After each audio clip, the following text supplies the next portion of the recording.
In April of 2026, the man who had commanded Britain's most elite military unit, the regiment that had trained Delta Force, the regiment that America had regarded as the equal of its own Tier 1 Special Forces, traveled to Washington with a former cabinet minister and sat down with senior American officials on both sides of the political divide. What he brought back from those meetings was not classified. He chose to publish it under his own name in a British magazine, and the Ministry of Defense declined to comment. The Americans, he reported, had reached a conclusion. The United Kingdom had broken the alliance. They were considering withdrawing the invitation to participate in the combined military machine that had been the most effective counter-terrorism capability either country possessed for more than 2 decades. One SAS squadron stood at under half strength. 242 Special Forces soldiers were entangled in active legal proceedings, including 120 still serving, at a cost of £1 million per month. And in Washington, officials who had treated British Special Forces as the equal of Delta Force and SEAL Team 6 were privately asking a question that would have been unthinkable 5 years earlier. Could the British still be trusted to fight? Tell me in the comments. Did you know the United States had privately warned Britain it was considering cutting the SAS loose?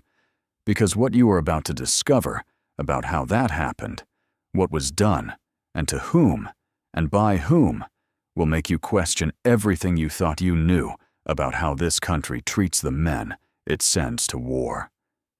Now let's go. To understand what was being lost, you have to understand what was built.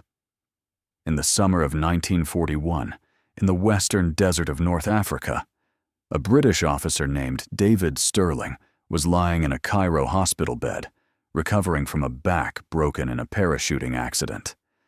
He was 25 years old, a captain in the Scots Guards on attachment to a commando unit, and he had spent enough time watching the war to conclude that the British Army was making a fundamental and correctable error. The Axis forces were dispersed across hundreds of miles of desert. Their airfields, the supply chain, and the striking arm of Rommel's Africa Corps were lightly defended and reachable by small teams, moving fast enough and quietly enough to strike and withdraw before the enemy could respond. Stirling's proposal was simple in concept and revolutionary in execution.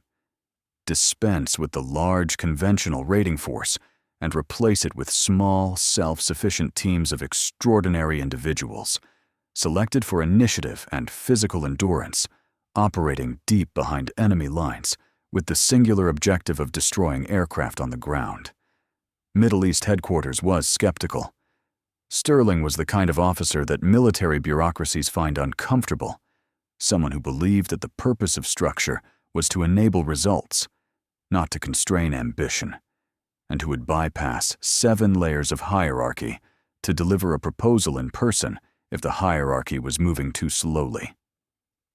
He walked past a sentry at Middle East headquarters on a broken leg in plaster, calculating that the sentry would be unlikely to chase him. He calculated correctly. What followed was the founding of a unit whose influence on Western military doctrine has not diminished in the 80 years since. Stirling was born on the 15th of November, 1915, in Stirlingshire, Scotland, and died on the 4th of November, 1990, in London. The unit he built from that hospital bed became operational in the North African desert in the winter of 1941. It destroyed more than 400 Axis aircraft on the ground during the campaign, more than the Royal Air Force destroyed in the air during the same period. It was disbanded after the Second World War and reformed in 1952 when the Malayan emergency made it unmistakably clear that such forces were precisely what a counterinsurgency campaign required. The American inheritance from what Stirling built came through a single officer. Colonel Charles Beckwith, known to everyone who served with him as Charlie, trained with the British SAS on an exchange program in the early 1960s and returned to the United States permanently altered by the experience. He found in the SAS a model of individual initiative, physical and psychological resilience, and operational autonomy that conventional military structures were not designed to produce. He spent a decade arguing that America needed its equivalent, met with institutional resistance that would have broken a less determined man, and Delta Force was formally activated in 1977. The institutional bloodline runs in one direction. The SAS created Delta Force's operational template, and through Delta Force, the culture of the entire Tier 1 American Special Operations community. From 2001 onward, the US-UK Special Forces partnership evolved from doctrinal kinship into operational integration of an intimacy that neither country had previously achieved with any ally. British and American Tier 1 operators shared intelligence, shared targets, shared planning, and shared the physical risk of executing missions that neither country could have conducted as effectively alone.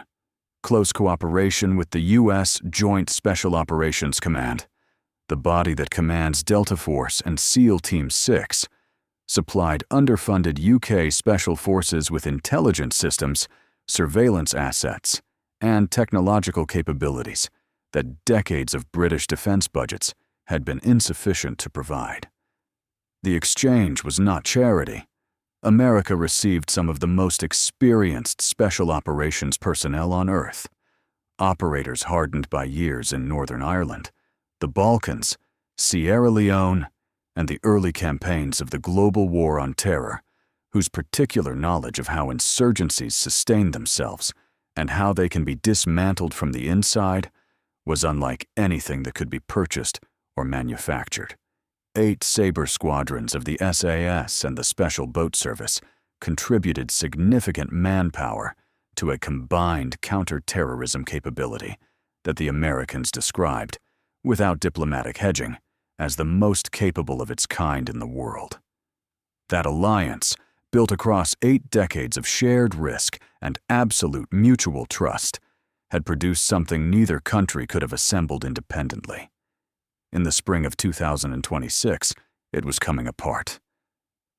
The surface version of Britain's involvement in Afghanistan is, on its face, uncomplicated. Following the attacks of the 11th of September, 2001, Britain deployed to Afghanistan as part of the NATO-led coalition, with a mandate to assist in the destruction of al-Qaeda and the removal of the Taliban government that had sheltered it. The mission evolved over the following years into the stabilization of a country whose institutions had been shattered by 3 decades of continuous war, and the suppression of a Taliban insurgency that had reconstituted itself across the southern provinces. By 2010, the focus of British combat operations had settled on Helmand Province, where the Taliban was conducting an increasingly sophisticated campaign against NATO forces and the fragile Afghan government presence in the district centers. UK Special Forces, primarily the SS and the Special Boat Service, had been operating in sustained counterinsurgency roles in Helmand since the early years of the campaign. The specific mission that would come to matter most in the years that followed was what the military designated the Deliberate Detention Operation, a night raid targeting a specific, named individual at a specific compound, executed by a small team of between 6 and 12 operators, deploying by helicopter in the hours before dawn, designed to result either in the capture or, where capture was not possible, the killing of a high-value Taliban or al-Qaeda figure. These were planned operations, conducted against specific intelligence assessments with specific legal authority and a specific chain of command that reached from the operators on the ground to the Ministry of Defense in London. Conducting those operations alongside the SAS and SBS were the Afghan partner units, known as the Triples, after the 000 designations of their formations. These were Afghan National Army Special Forces soldiers, trained over years of combined operations to work alongside Western operators at a level of tactical integration that most partnership arrangements do not achieve. They knew the villages, the tribal structures, the faces, and the affiliations of the population in their operating areas in ways that no British soldier, however extensively briefed, could replicate from the outside. In compounds where the line between a farmer and a fighter was frequently invisible to anyone without contextual knowledge, the triples were often the people who could make that distinction. Their presence on operations was not peripheral, it was central. The legal framework governing these operations had been British military doctrine for decades. The law of armed conflict required that force be proportionate, necessary, and discriminate. Persons who had surrendered or been detained were protected under international humanitarian law from the moment they ceased to resist. This was not contested or ambiguous. It was the foundation on which every rules of engagement briefing and every legal review of British military conduct had been constructed.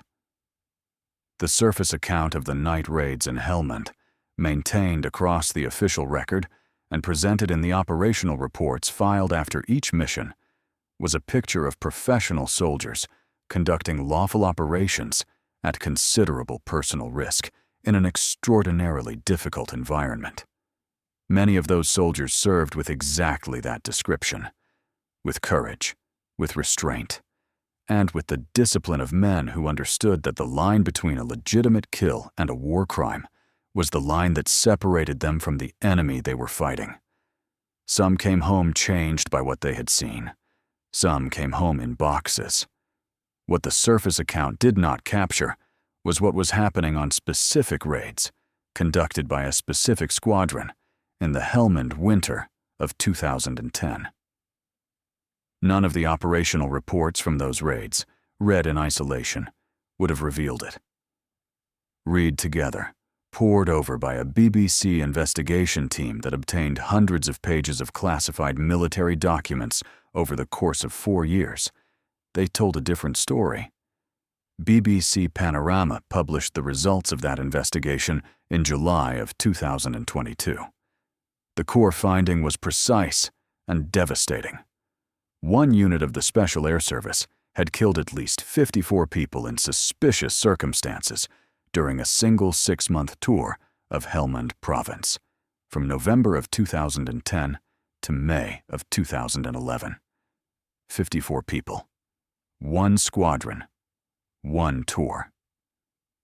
What emerged from the documents was not a picture of soldiers fighting their way through defensive positions. It was a pattern of strikingly similar accounts of detained men being shot dead for reaching toward weapons hidden behind furniture or curtains after having already been restrained. The same scenario reproduced across multiple raids, across multiple weeks, with the same outcome and the same justification repeated in language so consistent that it raised a question the reports were not designed to answer. How many times can the same thing happen in the same way before the explanation stops being a description of events and becomes a formula applied to events? On the 29th of November, 2010, the operational report documented a man who had been detained and taken back inside a building, where he attempted to engage the force with a grenade. On the 15th of January, 2011, a detained man had reached behind a mattress, pulled out a hand grenade, and attempted to throw it. On the 7th of February, the report recorded a detainee who had attempted to engage the patrol with a rifle. The same justification appeared again on the 9th of February and again on the 13th of February. 3 separate incidents in 6 days, each involving a detained man reaching for a concealed weapon, each resulting in that man's death. In each of these reported firefights, not one SAS operator was reported injured. Senior officers at Special Forces headquarters had already concluded that something was wrong before the Panorama investigation discovered it independently. One of them told the BBC that too many people were being killed on night raids, and the explanations didn't make sense, and that once somebody is detained, they shouldn't end up dead. Witnesses who had served with the squadron added a dimension that the operational reports alone could not convey. Squadrons had been competing with each other to accumulate the highest kill count. The competition was tracked. Officers monitoring the after-action reports were alarmed not just by the high casualty rates, but by the specific pattern within them, the absence of SAS injuries in engagements that supposedly involved firefights, and the extraordinary regularity with which detained men were reported to have produced concealed weapons at the precise moment of their deaths. Every dead Afghan in an after-action report was not merely a tactical result. It was a contribution to a tally that determined how a squadron measured its performance against its peers. And there was the practice that the soldiers themselves had given a name. Witnesses told the BBC that AK-47 rifles were planted at kill scenes to justify the shooting of unarmed people in the subsequent reports. The practice had acquired a name inside the unit. Mr. Wolf, after the character in a Quentin Tarantino film hired to solve problems, which in that context meant disposing of inconvenient evidence. UKSF officer N5 Gonelbawnoit, reviewing digital images from Helmand operations and submitting his analysis to the independent inquiry, identified a specific anomaly. The same rifle appearing in photographs alongside multiple different enemy killed in action. The same weapon, different dead men, different raids, one rifle. The practice was not conducted in shame or concealment. It had a name that soldiers used openly enough that it reached the BBC. It had become, by the evidence of those who were present, routine. On the 7th of February, 2011, 9 Afghan men were shot dead in a guest house in Nad Ali district of Helmand. The group included a teenager. The families had gathered before a wake and were sleeping in a single-roomed outbuilding when SAS operators arrived. The squadron's report stated that the patrol had fired in self-defense. When BBC investigators examined the physical evidence at the compound, the bullet holes in the walls of the outbuilding were clustered at ground level, consistent with people who were kneeling or lying down when they were struck, not standing and presenting weapons. Mansour Aziz, the uncle of 2 Afghan children seriously injured in the same operation, whose parents he said had been shot dead as they lay in their beds, submitted a video statement to the public inquiry.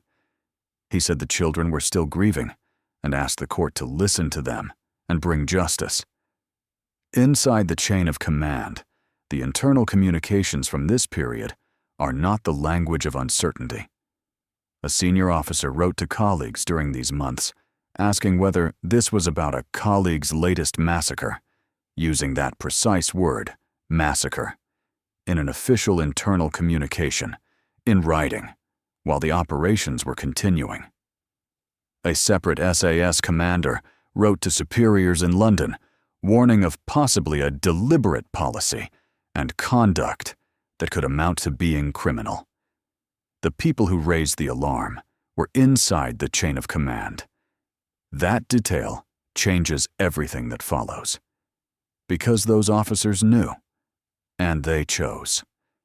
In the weeks that followed those internal communications, a decision was made inside UK Special Forces headquarters that would shape every legal proceeding, every public inquiry, and every diplomatic consequence that followed for the next 15 years. A classified, controlled access folder was created at Special Boat Service headquarters. Evidence of the alleged extrajudicial killings, witness statements, details of specific incidents, names and ranks of those allegedly involved, updates on internal reviews, was placed inside it. The access restrictions were not standard operational security. They were specifically designed to determine which officers could see which material and to prevent that material from reaching the Royal Military Police. The classified folder existed, senior officials later told the independent inquiry, to provide an additional level of control over the handling and briefing of more sensitive aspects of this matter, and to avoid material that could severely damage the reputation of the UK Armed Forces, reaching those without authorization to see it. Senior officers had a legal duty.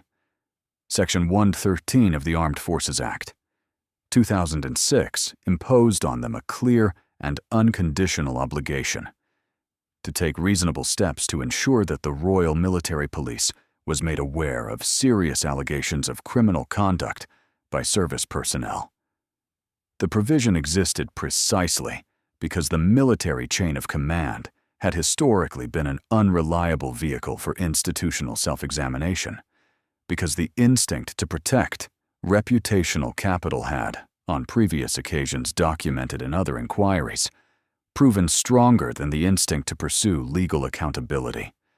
Parliament had codified the duty in statute so that allegations of this gravity could not be managed into silence at the discretion of officers whose own institutional interests aligned with their remaining quiet. The Royal Military Police was not informed. A tactical review was conducted internally. Its existence was not disclosed. Its findings were not passed to investigators. In 2012, 12 months after the internal alarm, while the classified folder sat in a controlled access safe and the internal review remained undisclosed, the same squadron was authorized to redeploy to Afghanistan for a second 6-month tour. The allegations had not been investigated. They had been filed. When the Royal Military Police finally launched a murder investigation in 2013, the officer then serving as Director of UK Special Forces was General Mark Carlton Smith. He did not disclose the existence of the internal concerns, the tactical review, or the classified folder to investigators. The investigation that would become Operation Northmoor began without its most important evidence. That is the established finding of the statutory public inquiry that examined the matter a decade later. The investigation began blind, not because the relevant material did not exist, because the people who held it chose not to hand it over.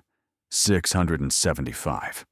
That was the number of allegations of unlawful killing that Operation Northmoor was formally charged with investigating when it was established in 2014.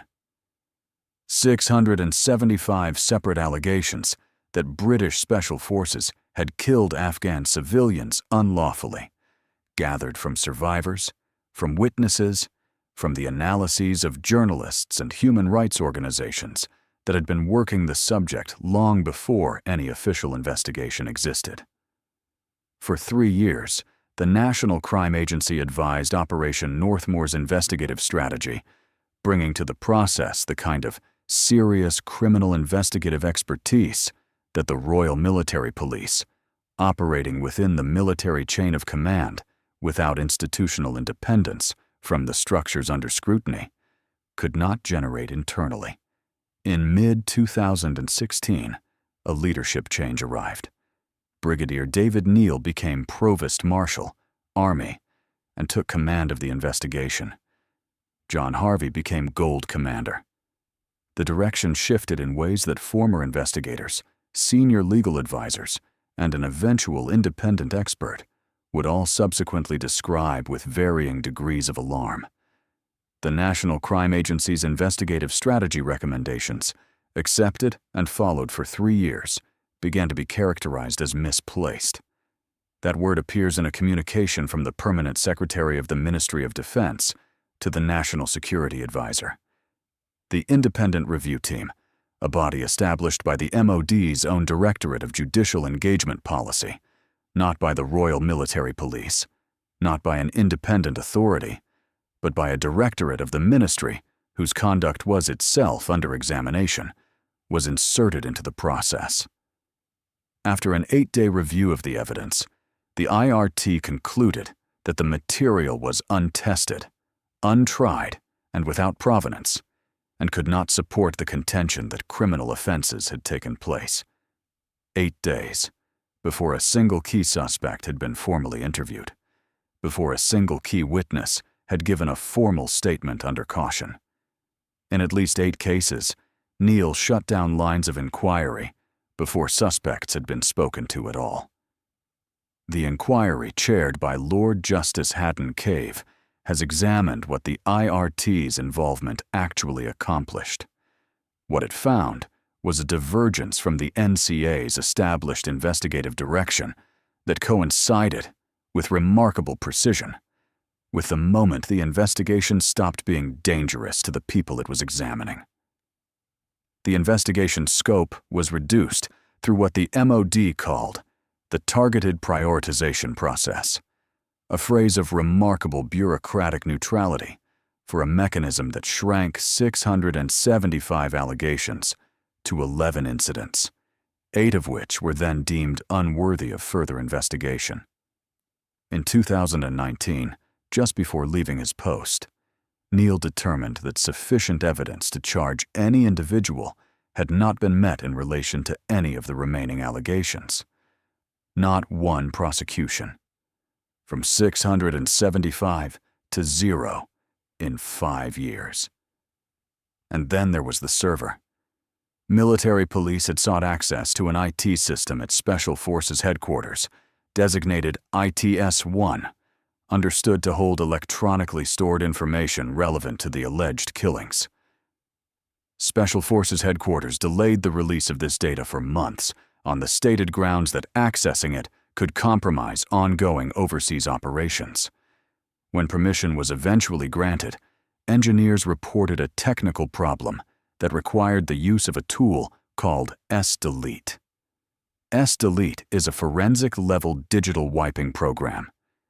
Its function, its specific and only purpose, is to permanently erase previously deleted data, ensuring that what has been deleted cannot be recovered through forensic analysis. It is not a maintenance tool. It is not a compression utility. It is a tool designed to guarantee that deleted material cannot be brought back. S-Delete was deployed on the ITS-1 server. When it had finished its work, investigators could not determine what had previously been deleted, because that is the outcome the tool is engineered to produce. One source described the result as a clean, forensic delete. Nobody accepted responsibility. The Special Investigations Officer noted in writing that he was to follow Gold Command's direction. When Gold Command was informed of the deletion, the matter was deferred. It was not resolved. The data was gone. Lord Justice Haddon Cave confirmed that the evidence had been wiped before the military police could seize and examine it. With independent assistance, the inquiry managed to obtain a backup copy and has stated its intention to restore the deleted material. Alan Pewsley, a former chief constable of Kent Police, appointed as an independent expert by the inquiry, described the closure of Operation Northmoor as inappropriate and premature. Major lines of inquiry remained unresolved at the point of closure. Neil had failed to adequately resource the investigation. He had not maintained a policy file to justify the key decisions made under his command. He had blocked the use of a £7.5 million data handling system without satisfactory explanation. The gaps in the documentary record, produced by the deletion of the ITS-1 server, the restriction of access to the classified folder, and the failure to maintain adequate policy files, were not incidental. They were the pattern. Of the 675 allegations examined by Operation Northmoor, not one resulted in a prosecution. What had been done with the investigation was now a matter of public record. What had not yet been established was who, specifically, had been responsible for the classified folder that ensured the investigation began without its most important evidence, and what had subsequently happened to that person. It would take the testimony of a whistleblower, given in formal proceedings at the Royal Courts of Justice, to begin pulling that thread. He was one of the most senior figures in UK Special Forces at the time he first grew concerned. In the inquiry proceedings, he is identified only by the cipher N14666, his name and identity protected for reasons of national security and personal safety. He had spent his career inside the institution and understood how it worked. He believed that if he did what the law required, if he reported what he had found through his superiors, those superiors would act on it. In early 2011, while serving as Assistant Chief of Staff for Operations at UK Special Forces Headquarters, N166 began reviewing after-action reports from Helmand and encountered a pattern he could not explain. 9 men killed in a single raid, 3 weapons recovered. The arithmetic did not support the reports. He also heard accounts from within the regiment that soldiers were boasting during training sessions about killing all fighting-age males during operations, regardless of whether those individuals had posed a threat.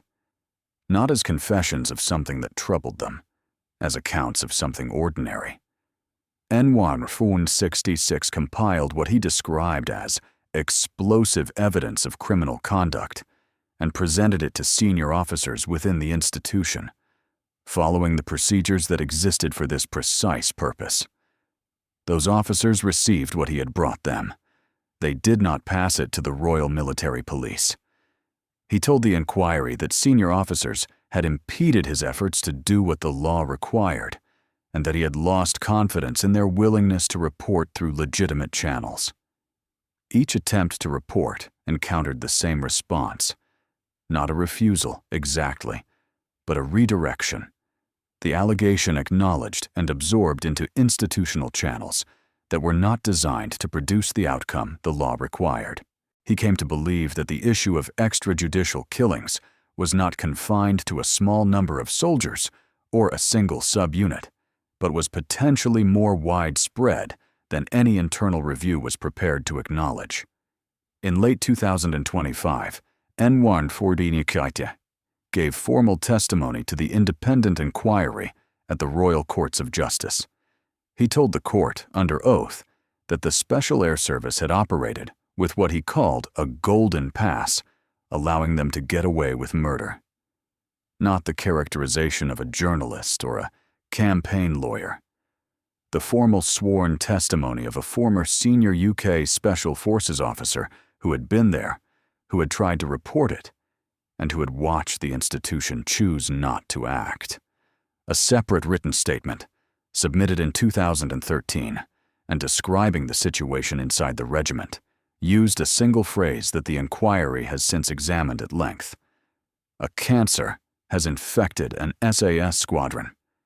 That statement was placed in a safe at SBS headquarters. Left there. He had done what the law required. He had reported to his superiors. What he had not understood, what the decade that followed would demonstrate with complete clarity, was that the institution he was reporting through was part of what he was reporting about. His name was Gwyn Jenkins. A Royal Marines officer, Sir Gwyn Jenkins had served across the full range of Britain's modern military commitments: Northern Ireland, East Timor, Iraq, Afghanistan. In early 2011, he was commanding UK Special Forces in Afghanistan, the officer in the position that carried responsibility for the conduct of the units operating under his authority in Helmand Province. In early 2011, Jenkins was informed of credible allegations that SAS soldiers were executing handcuffed detainees in custody. According to evidence before the inquiry and reporting by BBC Panorama, he created the classified, controlled access folder at SBS headquarters, into which evidence of the alleged killings was placed, restricting access to prevent it reaching the Royal Military Police. He had, under Section 113 of the Armed Forces Act 2006, a legal duty to ensure military police were informed. He did not inform them. In 2021 and 2022, Jenkins had risen to become head of all UK Special Forces. By now, the Ministry of Defence had announced the establishment of a statutory public inquiry into the alleged killings. The inquiry had statutory powers to compel witnesses who were physically present in the United Kingdom. It had no power to compel foreign nationals who were overseas. If the Afghan triples, The commandos who had fought alongside the SAS on the very night raids now under investigation were in the United Kingdom. They could be called as witnesses. They could be made to testify about what they had seen. Special Forces headquarters had been granted a veto over the Triples resettlement applications under the government's Afghan relocation and assistance policy. The veto was not publicly disclosed at the time it was put in place. Jenkins appointed a UKSF officer under his command, one who had also served in Afghanistan, on operations that were now under inquiry scrutiny, to assess those applications. According to internal Ministry of Defense emails obtained by BBC Panorama, that officer stood over civil service caseworkers and instructed them to reject Triples applications one after another on grounds that sources within the process described as spurious. A senior government source told the BBC that the officer would never have acted without direction and that everything would have gone through Gwyn Jenkins. 1,585 applications, rejected in a single summer, in a process that a Ministry of Defense insider described as a sprint. Civil service caseworkers raised concerns internally about the nature of the rejections. MOD officials noted the conflict of interest in writing as early as October of 2022. The veto remained in place regardless. Former Veterans Minister Johnny Mercer called the arrangement a significant conflict of interest and described it as deeply inappropriate.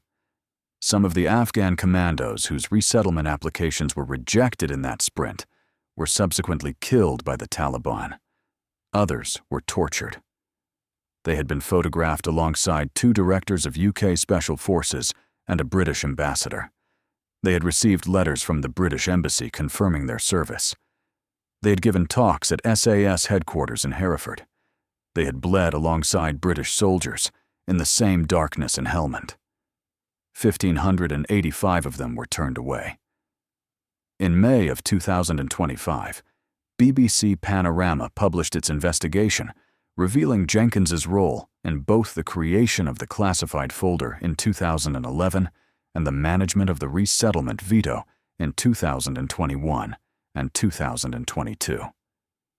Days after the investigation was published, Defense Secretary John Healey announced that General Sir Gwyn Jenkins had been appointed First Sea Lord and Chief of the Naval Staff, the most senior officer in the Royal Navy. The appointment was confirmed by the King. Jenkins was the first Royal Marine ever to hold the role of First Sea Lord. He said it was an honor to be selected. The Ministry of Defense said there was no evidence he had blocked witnesses to protect his former command. Evidence, in this context, depends entirely on who is doing the looking and how thoroughly they are permitted to look. The Afghanistan inquiry was not the only legal front that had opened against the men of the Special Air Service. While hearings at the Royal Courts of Justice in London were gathering evidence about Helmand, a second set of proceedings had been moving through courts in Northern Ireland, proceedings involving not the same men or the same decade, but the same regiment, and the same fundamental question about what the British state owed the soldiers it had sent to fight on its behalf.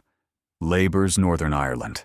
Troubles Bill reversed a key provision of the previous Conservative government's 2023 Northern Ireland Troubles, Legacy and Reconciliation Act, which had paused new criminal investigations, civil claims, and specific inquests into deaths that had occurred during the Troubles. The Labour legislation restored 9 of those inquests. The legal front reopened. The standard against which SAS conduct was now being measured had already been established in related proceedings. High Court Judge Michael Humphreys, ruling on the SAS operation at Clono in 1992, found that the regiment had been unjustified in shooting dead 4 IRA men who had just attacked a police station. The IRA unit had hijacked a truck, welded a mounting bracket for a twin-barreled Soviet DSHK 50 caliber heavy machine gun onto it, and used that weapon in a direct assault on the RUC station at Colyland in County Tyrone. The standard the judge applied. The SAS should have taken measures to minimize to the greatest extent possible the need for lethal force. Applied in February of 2025. 33 years after Colyland, by a judge in a courtroom. To men who had made split-second decisions under fire in a Northern Irish night and come home carrying whatever those decisions had cost them. Loughgall was the event for which the legal consequences were potentially most severe. On the 8th of May, 1987, 8 members of the Provisional IRA drove a mechanical digger bearing a 400-pound bomb into the gate of the Royal Ulster Constabulary Station at Loughgall, County Armagh. The bomb destroyed half the building. 24 soldiers of the Special Air Service had been lying in wait. They shot all 8 IRA men dead. 600 bullets were fired. Anthony Hughes, an innocent civilian driving through the village at the wrong moment, was also killed in the exchange. The 8 men who died at Loughgall were not random fighters caught in the wrong place. Patrick Kelly was the officer commanding the East Tyrone Brigade, an organization already responsible for at least 250 killings. Jim Linnock had earned the name the executioner within the movement for reasons that required no elaboration. Padraig McKerney's record was consistent with the company he kept. Together, the unit had been traveling to destroy a police station and the officers inside it. Patrick Kelly's family has maintained that the unit went to blow up, not to kill. A scout who participated confirmed that the point of the operation was to get in before they left and take them out. The Northern Ireland Veterans Commissioner, David Johnstone, warned that the restoration of the Loughgall inquest could see as many as 24 former SAS troopers called before a court. Not for something that had happened in 2011, for something that had happened in 1987. In the 1980s, those men were in their 30s. By the time those proceedings could conclude, they would be in their 70s. A veteran who had served in Northern Ireland died from a heart attack during a 20-year legal ordeal related to his service. His family said the stress of the proceedings had killed him. He was not a defendant. He was a witness.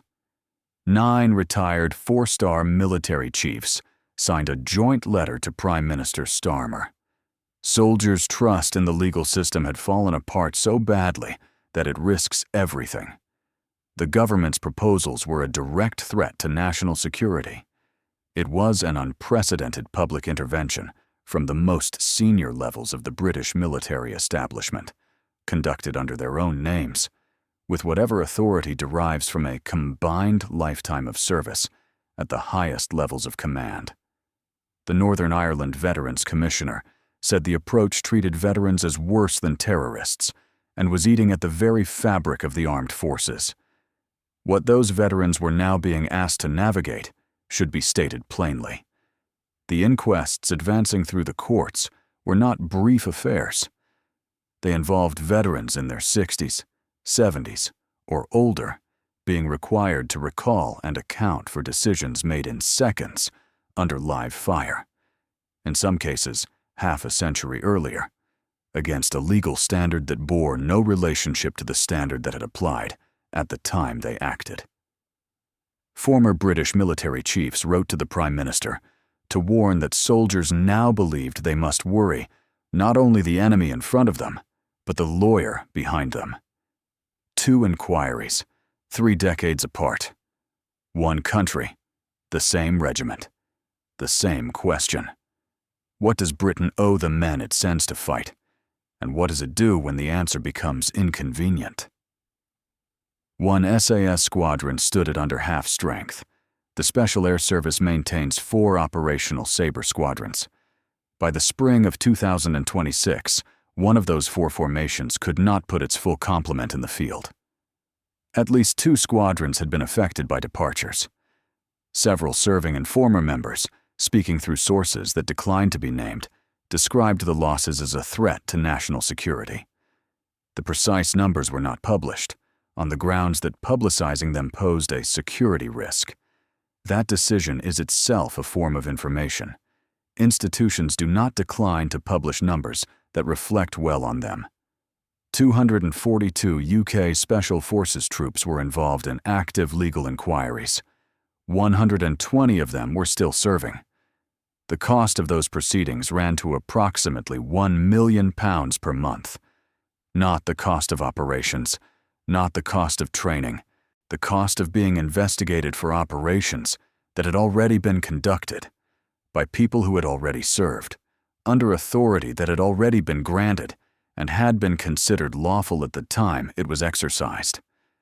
The departures that concerned those who knew the regiment most closely were concentrated among its experienced warrant officers, the men who had been through multiple operational tours, who had accumulated the specific institutional knowledge that selection and training alone cannot produce.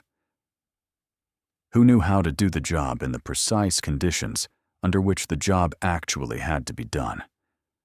When they leave, they take with them something that cannot be quickly replenished and cannot be brought back by offering a signing bonus or running an additional training cycle. When dozens of them signal their intention to leave simultaneously, something changes in the regiment's operational capacity that does not appear in any published headline, but manifests in every joint exercise, every targeting cycle, every deployment that follows. George Sim had served as Regimental Sergeant Major of 22 SAS, the senior non-commissioned officer of Britain's most elite regiment, the person who in any functional military unit holds the conscience of its other ranks and keeps faith with its standards. He chose to speak publicly. If a soldier discharges their weapon, he said, they are almost certainly going to get a knock at their door one day. It feels like a betrayal and a break in the trust. Richard Williams, who had commanded 22 SAS from 2005 to 2008, was direct. It is no wonder that so many experienced SAS men are resigning. Wouldn't you? Andrew Fox, a former British Army officer and senior fellow at the Henry Jackson Society, named the structural failure that both men were describing. Soldiering contains a pact between the government and those they employ to use lethal force, he said. Soldiers will take human life within the rules set for them by international law, and in return, their governments should support them. This has been inverted. The question now being discussed in barracks, not as a political sentiment, but as a practical calculation made by professional soldiers who had spent their careers in some of the most dangerous operating environments on Earth, was whether the accumulated risk of legal proceedings had reached the point where the decisions that combat requires could no longer be made at the speed and with the certainty that combat demands. Whether or not that question was being asked aloud, the fact that it could plausibly be asked at all represented a condition of institutional damage that the men who had built the regiment would not have been able to imagine. The recruitment pipeline was not replacing what was leaving. Those who might once have pursued UK Special Forces selection were increasingly deterred not by the physical demands of the process, but by what they could observe happening to the men who had already passed it. None of this had gone unnoticed in Washington. In April of 2026, Richard Williams and David Davis traveled to Washington and met with American political and military leaders on both sides of the political divide, and within the senior levels of the military and intelligence establishments. What Williams and Davis chose to report from those meetings was not. The American leadership on both sides of the political divide and within the military and intelligence services believe the current British government has broken that alliance. They published those words under their own names. The Ministry of Defense declined to comment. America was considering withdrawing the invitation to participate in and benefit from this combined military machine. The machine built from 8 Sabre squadrons and the intelligence and surveillance assets of the U.S. Joint Special Operations Command, the machine that had constituted the most operationally effective counter-terrorism capability either country possessed since the attacks of 2001. Its withdrawal would have deeply damaging long-term consequences to the UK's national security. 3 specific concerns had been raised by the American officials who met with them. Lawfare was the first.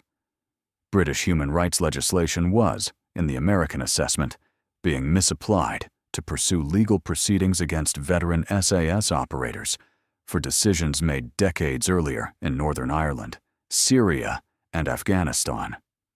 U.S. Special Forces operators, held accountable to the highest legal standards themselves, were asking whether what remained of UK Special Forces could be trusted to fight at all under the legal conditions now prevailing. The concern was not abstract. In Special Forces operations, hesitation is not merely a tactical inconvenience. It is the primary cause of mission failure and the primary cause of operator death. If British partners were calculating the legal consequences of the decisions they were about to make in the fraction of a second before they made them, then British partners were a liability at the moment that mattered most. Some American operators had reached their own conclusion.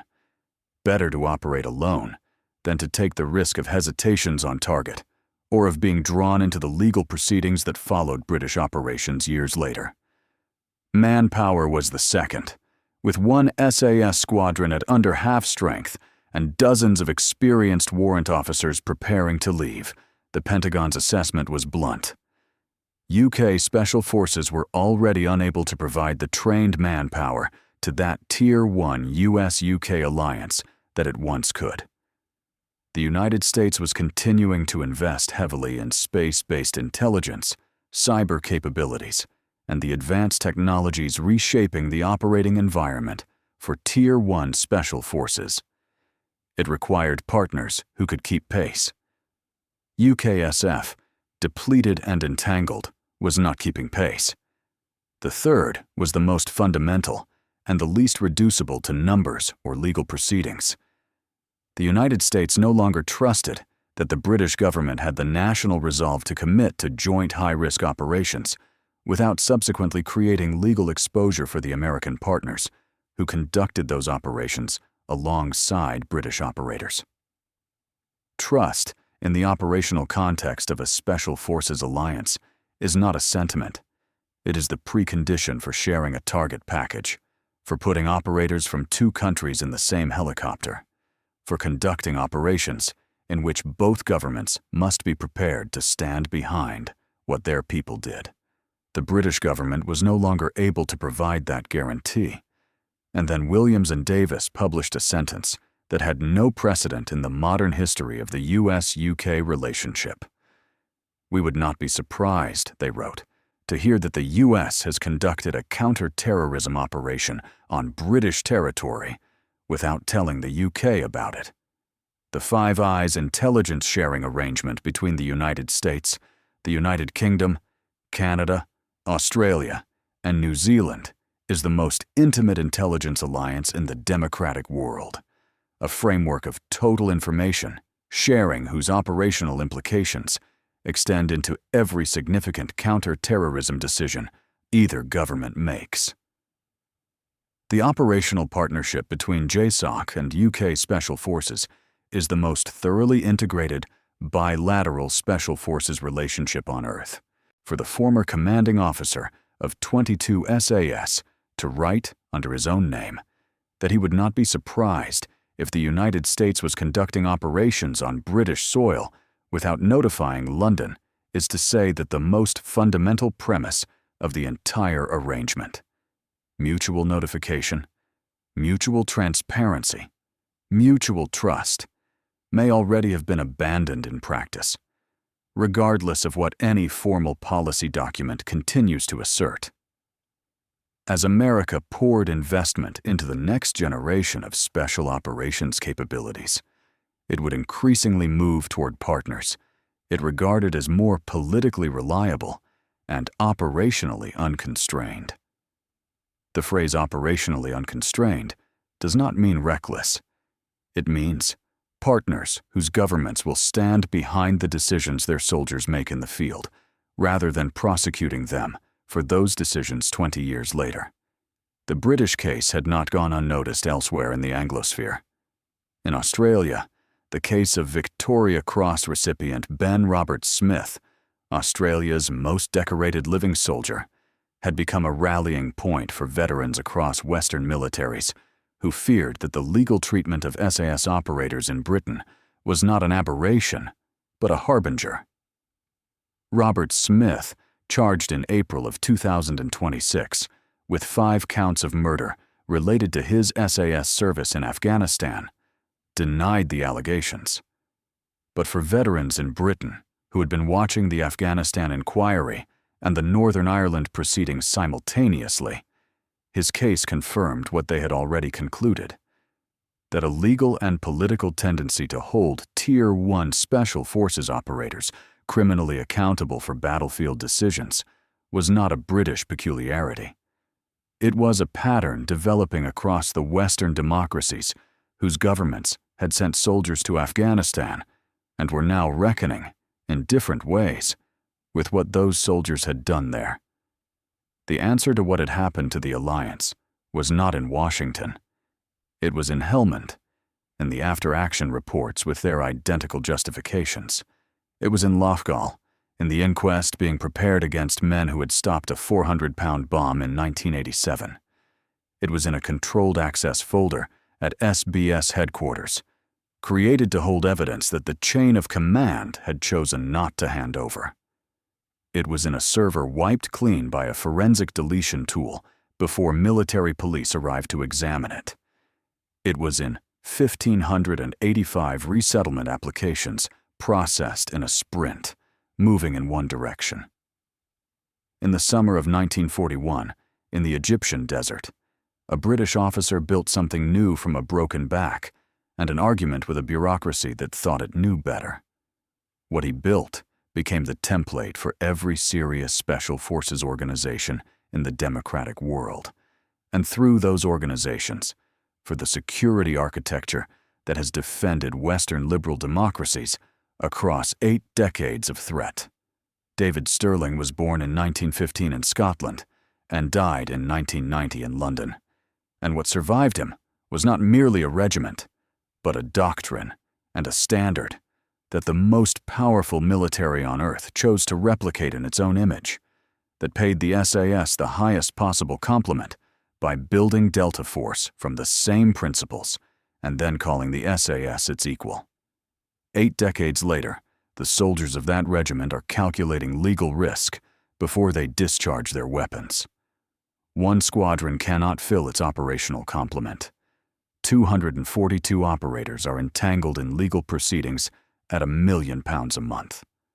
The country whose own Tier 1 units were built in the SAS's image is considering cutting the alliance loose. 24 veterans of Loughgall, men who stopped 8 terrorists carrying a 400-pound bomb in May of 1987, may face prosecution in their 70s for having done so. 1,585 Afghan commandos who bled alongside British soldiers in the dark were turned away when they asked for sanctuary, and some of them were killed by the Taliban for having served. The men who wore that regiment's uniform did not build the institution that chose to protect itself rather than them. The gap between the quality of the soldiers and the quality of the decisions their government made about them is the full distance of this story, and it has not yet reached its end. If you believe those men deserved better, leave a comment below. And if you want to understand why the wars of the 21st century were lost before the first shot was fired, watch this next.